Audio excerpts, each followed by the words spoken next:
ഓരോ സമയത്തും നമ്മുടെ സ്കില്ലിനെങ്ങനെ കൂട്ടിക്കൂട്ടിയേ പോകണം, നിർബന്ധമാണത്. അതിന് നിങ്ങൾ മൊബൈലാണെങ്കിൽ മൊബൈൽ. ഇപ്പോഴത്തെ കുട്ടികളുടെ ഒരു പ്രശ്നം എന്താണെന്നറിയോ? ഇപ്പോഴത്തെ കുട്ടികളുടെ വലിയൊരു വിഷയം, അവർ സ്ക്രീൻ ടൈം കൂട്ടുന്നു, പക്ഷെ അത് എഫക്റ്റീവ്ലി അല്ല എന്നുള്ളതാണ്. വെറുതെ കുറേ ഇരുന്ന് കേട്ടുകൊണ്ടിരിക്കുകയാണ്, കുറേ ഗാനങ്ങൾ കേൾക്കും, നല്ലത്. മനുഷ്യന് മ്യൂസിക്കൽ ഇൻ്റലിജൻസ് എന്ന് പറഞ്ഞൊരു സാധനമുണ്ട്. അതിന് ചിലപ്പോൾ അതിന് വേണ്ടി വരും, നമുക്കൊരു സന്തോഷം കിട്ടാനൊക്കെ ചിലപ്പോൾ അത് വേണ്ടി വന്നേക്കാം. ഞാൻ ഡിബേറ്റബിളാണ്, ഞാൻ അതിലേക്ക് കടക്കുന്നില്ല. ഇപ്പം ആ വയലിൻ കൊണ്ട് ഇങ്ങനെ ആയപ്പോൾ നമ്മൾ ഏതൊരു ലോകത്തേക്ക് പോയതുപോലെ അതിങ്ങനെ വലിയ മുട്ടായി പ്രശ്നമായി. ഇപ്പം കല്യാണത്തിനൊന്നും പോകാനേ വയ്യ. കാരണം എന്താണെന്ന് വെച്ചാൽ ഫുൾ പാട്ട് തന്നെ. നമുക്ക് ആ മെയിനായിട്ടുള്ള ആളോടൊന്നും സംസാരിക്കാൻ വയ്യ. കാരണം ഇങ്ങനെ ലൗഡ് സ്പീക്കറിൽ പോയിട്ട് ഇയാളോട് പറഞ്ഞു, കാരണം അവിടെ ഭയങ്കര ഗാനമേള നടന്നുകൊണ്ടിരിക്കുക. ഗാനമേള കൊണ്ടുവരേണ്ട ഒരു സ്ഥലമല്ല കല്യാണം എന്നാണ് എൻ്റെ ഒരു വിശ്വാസം. അതൊക്കെ വേറെ സ്ഥലങ്ങളിൽ കൊണ്ടുവരേണ്ടതാണ്. അത് രസകരമായി എല്ലാവരുടെയും കോമൻ. ഞാൻ പുറത്ത് നമ്മൾ കല്യാണത്തിന് പോയാൽ ഒരു ശബ്ദം പോലും ഉണ്ടാവില്ല. സ്കില്ലിൽ പല സ്കില്ലുണ്ട് കേട്ടോ, ഞാനിങ്ങനെ ഷോർട്ടാക്കി പറയാം. വെള്ളം കുടിക്കുന്ന സമയത്ത്, ഇൻ്റർവ്യൂ സമയത്ത് അവർ വെള്ളം തരും. വെള്ളം തരുന്നത് നമുക്ക് ദാഹം തീരാനല്ല, നമ്മൾ വെള്ളം എങ്ങനെ കുടിക്കുന്നു എന്നറിയാനാണ്. വെള്ളം കുടിക്കുന്ന സമയത്ത് ഇവിടെ എങ്ങാനും ശബ്ദമുണ്ടായി കഴിഞ്ഞാൽ അത് മതി, നിങ്ങളുടെ ഇൻ്റർവ്യൂ പൊട്ടെ. പിന്നെ എന്തുകൊണ്ട് ഇൻ്റർവ്യൂ പൊട്ടി എന്നുള്ളത് മെയിലായിട്ട് നമുക്ക് വരും കേട്ടോ. അതിൽ വെള്ളം കൂടിയായിരിക്കും കാരണം. ഞാൻ പറഞ്ഞു മനസ്സിലാകണ്ടോ? ഞങ്ങൾ UK എന്നൊരു വലിയ ലെക്ചറെ കൊണ്ടുവന്നു. വലിയൊരു ഭയങ്കര എക്സാം നടക്കുകയാണ്. 5 ദിവസം അദ്ദേഹത്തിൻ്റെ കൂട്ടത്തിൽ കുട്ടികൾ നിൽക്കണം. ഒരു ക്വാളിറ്റി ചെക്കിങ്ങിൻ്റെ ഒരു കോഴ്സാണ്. അതിൻ്റെ ഇതാണ് 5 ദിവസം താജ് ഹോട്ടലിൽ റൂം എടുത്തു കൊടുത്ത് കുട്ടികളൊക്കെ അവിടെ താമസിപ്പിച്ച് 5 ദിവസം അദ്ദേഹത്തിൻ്റെ കൂടെയൊക്കെ കൊണ്ടുനടന്ന് കളിച്ചു, ചിരിച്ചു, നല്ല രസമായിട്ട് സ്വിമ്മിംഗ് പൂളിൽ ചാടി, എല്ലാവരും കൂടി കളിച്ചു. ഇയാൾ ഭയങ്കര ലിബറലാന്ന് വിചാരിച്ചിട്ട് ചെയ്തതൊക്കെ അവസാനം കുട്ടികളൊക്കെ കണ്ട് ഫെയിലിയറായി. അപ്പം എന്താ കാര്യം? ഇവരുടെ മൂവ്മെൻറ്റ്സ്, ഇവരുടെ തോട്ട്സ്, ഇവരുടെ സ്ലാങ്, ഇവരുടെ കംപ്ലീറ്റ് കാര്യങ്ങൾ ഇയാൾ ശ്രദ്ധിച്ചുകൊണ്ടിരിക്കുക. നമ്മൾ വിചാരിച്ചത് എന്താ, ഇയാൾ കുളിക്കാൻ വേണ്ടി വിളിക്കുക എന്നുള്ളതാണ്. പല രീതിയിലുള്ള ഇൻ്റർവ്യൂസ് ഉണ്ടാവും. അതുകൊണ്ട് സ്കില്ലുള്ള ആളുകൾ അതിനെ അനലൈസ് ചെയ്യും. സ്കില്ലുള്ള ആളുകൾക്ക് മാത്രമേ ഇനിയുള്ള കാലത്ത് നിലനിൽക്കാൻ പറ്റൂ. നോളജിനെ നിങ്ങൾ എടുത്തോ, അതിന് കൂട്ടിക്കോ, വർദ്ധിപ്പിച്ചോ, ഒരുപാട് ഓറിയൻറ്റേഷനിലേക്ക് നിങ്ങൾ പോയിക്കോ. പക്ഷേ ദയവ് ചെയ്ത് നിങ്ങൾ വിശ്വസിക്കരുത് ഇത്രയും കാലം പഠിച്ചിട്ടുള്ള സിസ്റ്റമാണ് എഡ്യൂക്കേഷൻ സിസ്റ്റം എന്ന്. ആ സിസ്റ്റവും നല്ലത് തന്നെയാണ്, നമ്മുടെ ഇന്ത്യനെ മോശമാക്കൊന്നും വേണ്ട. ഇന്ത്യയിൽ തന്നെയാണ് IIT ഉള്ളത്, ഇന്ത്യയിൽ തന്നെയാണ് IIM ഉള്ളത്. അവരൊക്കെ ഈ സിസ്റ്റമാണ് കൊണ്ടുനടക്കുന്നത്. IIM എന്ന് പറഞ്ഞിട്ടുണ്ടെങ്കിൽ അതാണ്. ഇവരെന്ന് പറഞ്ഞിട്ടുണ്ടെങ്കിൽ നമ്മുടെ ഒരു സിസ്റ്റത്തിലൂടെ പോകുന്നവരെല്ലാവരും. ഞാനൊരു വ്യക്തിയെ നിങ്ങളുടെ മുമ്പിൽ പറയാം. ശ്രീകാന്ത് ബൊല്ല നിങ്ങൾ കേട്ടിട്ടുണ്ടോ? എത്ര പേര് ശ്രീകാന്ത് ബൊല്ലയെ കേട്ടിട്ടുണ്ട്? Please raise the hands. ആരും കേട്ടിട്ടില്ല. ശ്രീകാന്ത് ബൊല്ല അദ്ദേഹം ഇന്ത്യനാണ്, ഉത്തരേന്ത്യക്കാരനാണ്. അദ്ദേഹം ജന്മന അന്ധനായിട്ടാണ് ജനിച്ചത്. 2 കണ്ണുമില്ലാതെയാണ് ജനിച്ചത്. 100% ബ്ലൈൻഡാണ്. അങ്ങനെ സ്കൂളിൽ പഠിക്കുന്ന സമയത്ത് സ്കൂളുകാർക്ക് അവനൊരു ഭാരമായി. അവസാനം 10ാം ക്ലാസ്സിലെ പരീക്ഷ എഴുതാൻ വേണ്ടിയിട്ട് ആളെ വെച്ച് കൊടുക്കാൻ ആളില്ലാതെ കുട്ടി കുറേ കരഞ്ഞു. അത് കഴിഞ്ഞ് +2 പോകാൻ സയൻസ് എടുക്കാൻ വേണ്ടിയിട്ട്, അവൻ്റെ ഹിസ്റ്ററി ഒന്ന് വായിച്ചു നോക്കാം നിങ്ങൾ. സയൻസ് തന്നെ വേണമെന്ന് അവൻ വാശി പിടിച്ചു. അവൻ്റെ ആ പ്രദേശത്ത് ഒരു സ്കൂളിലും അവന് അഡ്മിഷൻ കൊടുത്തില്ല, കാരണം സയൻസ് എടുക്കാൻ പറ്റില്ല. അവസാനം അവൻ കോടതിയിൽ പോയി. ഇതൊക്കെ നിങ്ങൾക്ക് തുറന്നാൽ കിട്ടും. അവൻ കോടതിയിൽ പോയി, എനിക്ക് സയൻസ് പഠിക്കണം. അങ്ങനെ കോടതി ഡിക്ലറേഷൻ പുറപ്പെടുവിച്ചു, അവൻ സയൻസ് തന്നെ പഠിക്കട്ടെ എന്ന്. ആ ഒറ്റ കാരണത്താൽ 2 വർഷം അവൻ പറയുന്നുണ്ട്, പ്രയാസപ്പെട്ടിട്ടാണ് ഞാൻ സ്കൂളിൽ നിന്നത്. കാരണം എല്ലാ കുട്ടികളും എന്നെ ഒറ്റപ്പെടുത്തി, എല്ലാ അധ്യാപകരും എന്നെ ഒറ്റപ്പെടുത്തി, കാരണം എനിക്ക് 2 കണ്ണും കാണില്ല. അവസാനം ആ കുട്ടി +2 ടോപ്പ് മാർക്കോട് കൂടി പാസ്സായി. അങ്ങനെ ഈ ബ്ലൈൻഡായ ആളുകൾക്ക് IIT-യിൽ എൻട്രൻസ് എഴുതാതെ തന്നെ സ്ഥാനമൊക്കെ ഉണ്ടാവുമെന്ന് വിചാരിച്ചിട്ട് അവൻ IIT-യിലേക്ക് അപ്ലിക്കേഷൻ കൊടുത്തു. IIT അവന് സീറ്റ് കൊടുത്തില്ല. നമ്മുടെ IIT പോലും അവന് സീറ്റ് കൊടുത്തില്ല. ശ്രീകാന്ത് ബൊല്ലയുടെ ഹിസ്റ്ററി ഒന്ന് വായിച്ചു നോക്ക്. കാരണം അന്ധനായ ആൾക്ക് ഒരിക്കലും ഈ ടെക്നിക്കൽ സാധനം പഠിക്കാൻ കഴിയില്ല എന്ന് IIT പോലും വിധിയെഴുതി. ഇവൻ ഒരുപാട് കരഞ്ഞു. അങ്ങനെ അവൻ്റെ സ്വപ്നം ഒരിക്കലും എന്താക്കിയില്ല, അവൻ കുറച്ചില്ല. അവൻ നേരെ MIT-യിലേക്ക്, ആരാണോ IIT-യെ ഡിസൈൻ ചെയ്തത്, ആരാണോ IIT-യെ ഇങ്ങനെയൊക്കെ ആക്കി മാറ്റിയത്, അത് ലോകത്തിലെ, ഇന്ത്യയിലെ ഏറ്റവും ടോപ്പ് ടെക്നിക്കൽ ഇൻസ്റ്റിറ്റ്യൂട്ടാണ് IIT എങ്കിൽ വേൾഡിലെ ഏറ്റവും ടോപ്പ് ടെക്നിക്കൽ ഇൻസ്റ്റിറ്റ്യൂട്ടായിട്ടുള്ള MIT-യിലേക്ക്, മസാച്യൂസെറ്റ്സ് ഇൻസ്റ്റിറ്റ്യൂട്ട് ഓഫ് ടെക്നോളജിയിലേക്ക് അവൻ മെയിൽ അയക്കുകയാണ്. ആ മെയിലിന് അവർ റിപ്ലൈ വന്നു, മോൻ വന്നോളൂ എന്ന്. അഥവാ IIT ആണ് പ്രതീക്ഷിച്ചത്. പക്ഷെ അവൻ പഠിച്ചത് പിന്നെ MIT-യിലാണ്. US MIT-യിൽ നിന്ന് PG-യും എല്ലാം കഴിഞ്ഞ് പുറത്തിറങ്ങി അവനൊരു വലിയ പ്രൊജക്റ്റ് ഉണ്ടാക്കി. ആ പ്രൊജക്റ്റിൽ കോടികൾ, ആയിരക്കണക്കിന് കോടികൾ ഇൻവെസ്റ്റ് ചെയ്തുകൊണ്ട് ഈ ശ്രീകാന്ത് ബൊല്ലയ്ക്ക് ഇൻവെസ്റ്റ് ചെയ്തു കൊടുത്ത ആ മഹാരഥൻ്റെ പേര് രത്തൻ ടാറ്റ എന്നാണ് എന്ന് കൂടി നമ്മൾ പഠിക്കേണ്ടതുണ്ട്. ഇന്ന് ശ്രീകാന്ത് ബൊല്ല ഇന്ത്യയിലെ, ലോകത്തിൽ തന്നെ ശ്രദ്ധിക്കപ്പെടുന്ന കമ്പനിയുടെ CEO ആയിട്ടിരിക്കുകയാണ്. ഇന്നും അദ്ദേഹത്തിന് കണ്ണില്ല. Dreams are the most and powerful energy. ഒരു മനുഷ്യന്റെ ഏറ്റവും ശക്തമായ എനർജി അത് കിനാവുകളാണ്. ഒന്നുമില്ലെങ്കിൽ പോലും കിനാവുകളാണ്. ശ്രീകാന്ത് ബൊല്ല നമ്മൾ പഠിക്കേണ്ട ഒരു പേരാണ്. നിങ്ങൾ വായിച്ചിരിക്കേണ്ട ഒരു ഹിസ്റ്ററിയാണ്. 2 കണ്ണുമില്ലാതെ IIT പോലും റിജക്റ്റ് ചെയ്തിട്ട് അതിൻ്റെയും അപ്പുറത്തുള്ള ക്യാമ്പസിൽ പോയി പഠിച്ചിട്ട് വലിയ രീതിയിൽ ലാൻഡിങ് നടത്തിയിട്ടുള്ള ഒരു വലിയ മനുഷ്യൻ്റെ പേരാണ് ശ്രീകാന്ത് ബൊല്ല. ഇന്ന് അദ്ദേഹത്തിന് ഒരു ദിവസം തന്നെ കോടികൾ വരുമാനമാണ്. അതേ 2 കണ്ണില്ലാതെ നടന്നുകൊണ്ടിരിക്കുകയാണ്. ഭയങ്കര ഒരു ഇൻസ്പിരേഷനാണ്, വല്ലാത്തൊരു ഇൻസ്പിരേഷനാണ്. പെൺകുട്ടികൾക്ക് വേണ്ടി ഞാനൊരു കഥാപാത്രത്തെ പറഞ്ഞു തരാം. നിങ്ങൾ എത്ര പേര് ഫിൻലാൻഡിൽ നടന്നിട്ടുള്ള അണ്ടർ 18, 18 വയസ്സിൽ താഴെയുള്ള മത്സരത്തിൽ, സ്കൂൾ കോളേജ് കുട്ടികളുടെ മത്സരത്തിൽ അല്ലെങ്കിൽ ലോകത്തിൻ്റെ മത്സരത്തിൽ, ഫിൻലാൻഡിൽ നടന്ന മത്സരത്തിൽ 1ാം റാങ്കുകാരിയായ പെൺകുട്ടിയെ നിങ്ങൾക്കറിയുമോ? ഒന്ന് കൈപൊക്കിയട്ടെ. അവളുടെ പേരൊന്ന് പറയാൻ പറ്റൂ? നിങ്ങൾ ഈ സയൻസും അത് തന്നെ പഠിച്ചിട്ട് ഇവരെ പേരൊന്നും പഠിക്കാതിരിക്കരുത്. അതൊക്കെ സാറേ ഞങ്ങൾ എന്തിനാ അറിഞ്ഞിട്ട് എന്നുള്ളതാണ്. പറയട്ടെ, ഈ ഇൻസ്പിറേഷണൽ ടോക്കിൽ ഏറ്റവും കൂടുതൽ മനുഷ്യൻ ഓർത്തു വെക്കൽ ടെക്നിക്കൽ ടേം അല്ല, കഥകളാണ്, സ്റ്റോറീസാണ്.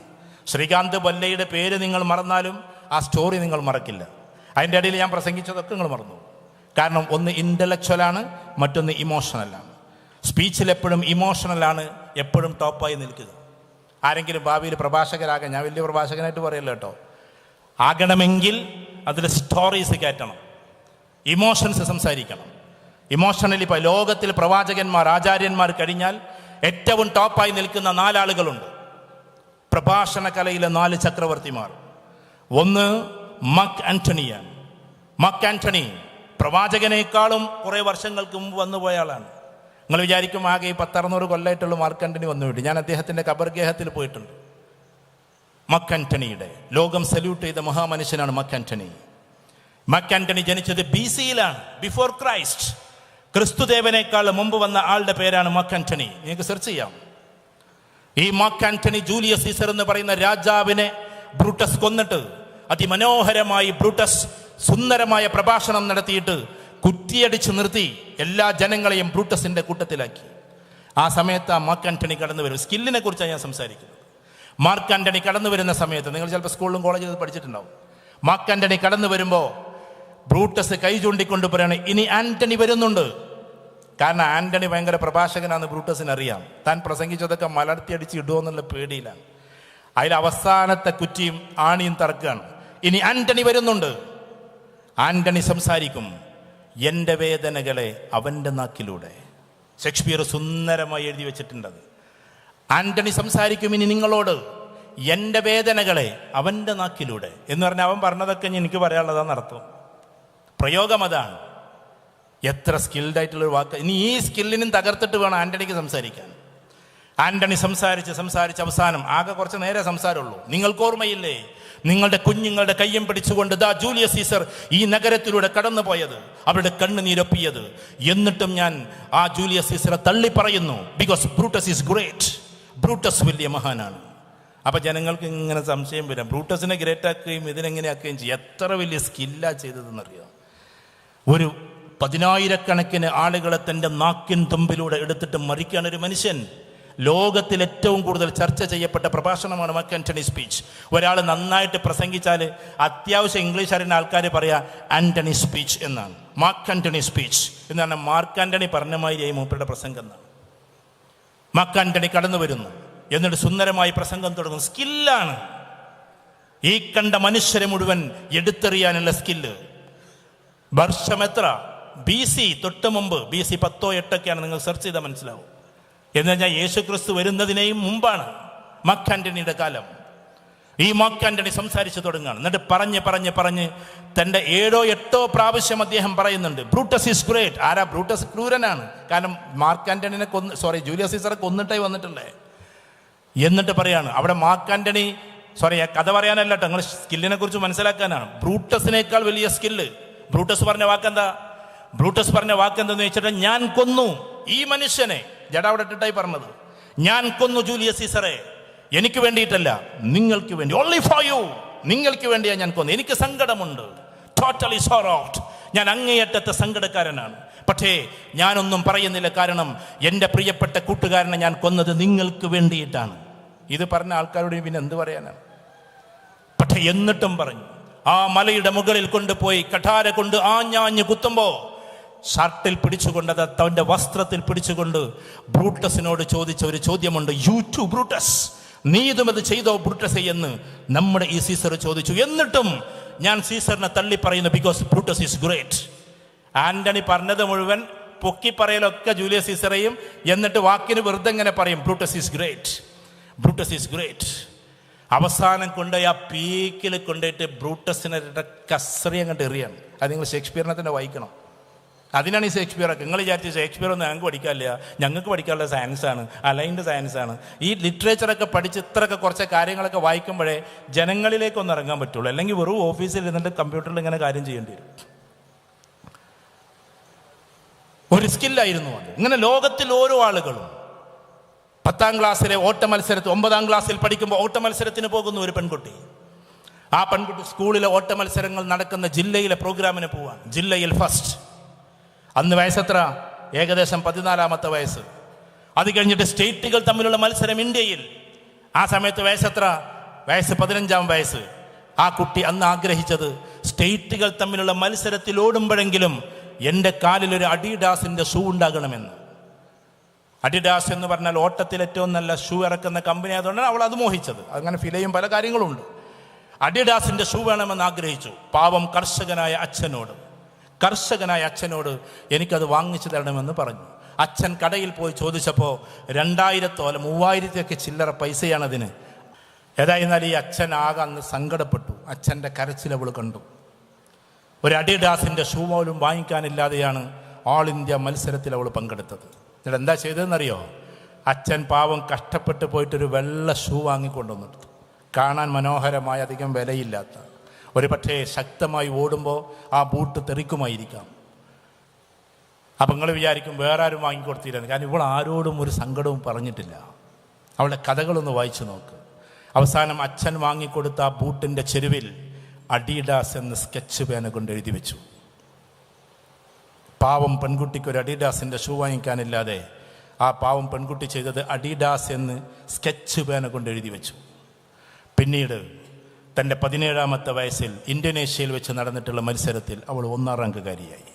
ഫിൻലാൻഡിൽ നടന്നിട്ടുള്ള 18ാമത്തെ വയസ്സിൽ 18 വയസ്സിൽ താഴെയുള്ളവരുടെ മത്സരത്തിൽ 400 മീറ്ററിൽ അവർ 1ാം റാങ്കുകാരിയായി, ഗോൾഡ് മെഡലിസ്റ്റായി. ഈ പെൺകുട്ടിയെ തേടി സാക്ഷാൽ ഈ പറയുന്ന അഡിഡാസിൻ്റെ കമ്പനി എത്തുകയാണ്. ആ രംഗം ആലോചിച്ച് നോക്കട്ടെ നിങ്ങൾ. വെറുതെ കഥ എഴുതല്ലല്ലോ, ഇത് ജീവിത കഥയാണ്. അഡിഡാസ് കമ്പനി വന്നിട്ട് അവളോട് ചോദിക്കുകയാണ്, ഞങ്ങളുടെ അംബാസഡറാകാൻ തയ്യാറുണ്ടോ എന്ന്, ഞങ്ങളുടെ ടോട്ടൽ ബൂട്ടിൻ്റെ അംബാസഡറാകാൻ തയ്യാറുണ്ടോ എന്ന്. ആ പെൺകുട്ടി അന്ന് ഒരുപാട് കരഞ്ഞു. കാരണം ഈ അഡിഡാസിൻ്റെ ഷൂവില്ലാതെ ഓടി ഓടി നടന്നിട്ടുള്ള ഒരു കാലം അത് ഓർമ്മയിൽ വന്നു. അഡിഡാസ് കമ്പനി ചോദിച്ചു, എന്താ നീ കരയുന്നത് എന്ന്. അവൾ ഈ സ്റ്റോറി ജസ്റ്റ് ഒന്ന് പറഞ്ഞു. അന്ന് അഡിഡാസ് അത്ഭുതകരമായൊരു തീരുമാനമെടുത്തു. അഡിഡാസ് ലോകത്തിൽ മുഴുവനും സുന്ദരമായൊരു ഷൂ ഇറക്കി. ആ ഷൂവിൻ്റെ പേര് ഹിമാദാസ് എന്നായിരുന്നു. ഈ പെൺകുട്ടിയുടെ പേരാണ് ഹിമാദാസ്. ആ പേരിൽ ഈ പറയുന്ന കമ്പനി ഷൂ ഇറക്കി. ഏതൊരു കമ്പനിയുടെ ഷൂ ഇട്ട് ഓടാൻ കഴിയാത്ത പെൺകുട്ടി. Dreams are the most powerful energy. ഒരു മനുഷ്യൻ്റെ അതിശക്തമായ എനർജി കിനാവുകളാണ്. ഒന്നുമില്ലായ്മയിൽ നിന്ന് വളർന്നു വരലാണ്.